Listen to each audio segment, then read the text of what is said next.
देखिए, जो हम म्यूकोरमाइकोसिस देख रहे हैं, जिसको कॉमन लैंग्वेज में ब्लैक फंगस बोल रहे हैं, ये फंगस है। फंगस जैसे हम हिंदी में आम भाषा में बोलते हैं ना, उल्ली। जो फंगल इन्फेक्शंस है, ये पहले भी होती थी, नॉर्मल भी होती हैं, स्किन इन्फेक्शंस होती हैं यूजुअली। तो ये डैम्प और ह्यूमिड क्लाइमेट्स में ज़्यादातर होती हैं, जहाँ पर नमी जो है वो हवा में ज़्यादा होती है। मगर अब इस केस में ये देखा जा रहा है हिंदुस्तान में कि इस कोविड वेव के बाद क्या शायद लोगों की कुछ इम्यूनिटी कम हो जाती है, जिस्म में इतनी ताकत नहीं रहती उस फंगस से फाइट करने की, या कहीं से वो इसको कॉन्ट्रैक्ट कर रहे हैं। और मोस्टली ये ज़्यादातर उन लोगों में हो रही है ये म्यूकोरमाइकोसिस जो डायबिटिक शुगर के मरीज़ हैं।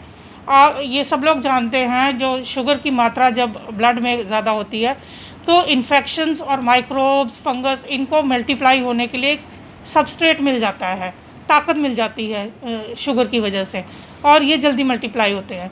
तो ये इन पेशेंट्स को जो है बड़ा केयरफुल रहना है, डायबिटिक पेशेंट्स को इन दिनों के दौरान खासकर अपनी शुगर जो है वो मेंटेन रखनी है, और उसको चेक भी कराते रहना है, प्रॉपर मेडिकेशन लेनी है।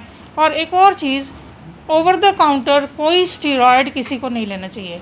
जब स्टीरॉयड्स लेते हैं तो उससे शुगर का लेवल और बढ़ जाता है, और बॉडी में कुछ चेंजेस ऐसी आती हैं, केमिकल चेंजेस, उससे जो ससेप्टेबिलिटी है फंगल इन्फेक्शंस की वो बढ़ जाती है। तो ये आपने सही कहा, अभी हमारे जम्मू प्रोविंस में ज़्यादा केसेस तो नहीं, एक केस देखा गया है। मगर जो डायबिटिक पेशेंट्स हैं, जो पेशेंट्स ऑटोइम्यून डिजीज़ से सफ़र कर रहे हैं, जो लॉन्ग टर्म स्टेरॉइड्स लेते हैं, वो पेशेंट्स, क्रॉनिक रीनल फेलियर के पेशेंट्स, कैंसर के पेशेंट्स, जिनकी इम्यूनिटी लो होती है, उनकी ससेप्टेबिलिटी इस बीमारी के लिए ज़्यादा है, और बड़े केयरफुल रहना है। इसके लक्षण जैसे बताए जाते हैं, मोस्टली ये फेशियल एरिया को इफ़ेक्ट करती है, साइनसिस को इफ़ेक्ट करती है।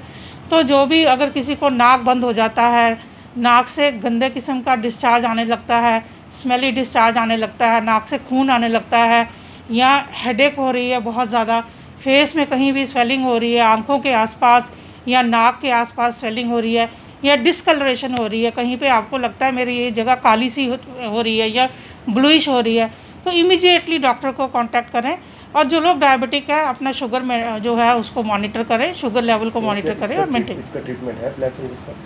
देखिए, ट्रीटमेंट तो करते हैं, मगर ये है कि शुगर कंट्रोल रहना बहुत ज़रूरी है। अगर शुगर रेज रहे फिर इसका ट्रीटमेंट मुश्किल हो जाता है, थोड़ा इतना आसान नहीं है।